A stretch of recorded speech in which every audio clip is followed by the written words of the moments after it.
Өнөөдөр мал хожир өгнө. Тосгоор дүүргэх төдийл хожир авах болохоор юм жижиг шуудаа авчлаа.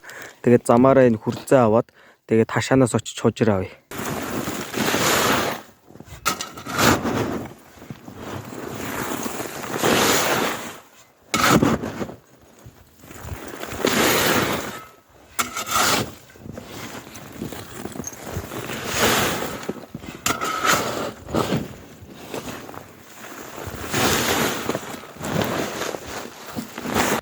Би хожироо аваад ирлээ. Одоо энэ тосгоорыг л дүүргэндээ.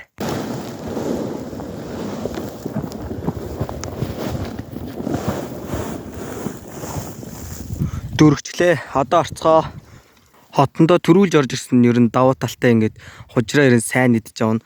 Одоо тэр цаад толгойн орой дээр байгаа ямад хизээ орж ирж хожироо идэндээ. Та нар одоо хизээ орж ирж хожироо идэндээ.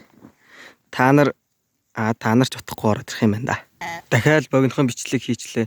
Хүмүүс бол урт бичлэг хийгээд байгаа. Гэхдээ явандаа утахгүй урт бичлэг хийнэ. Тэгээд үтсэнд баярлаа.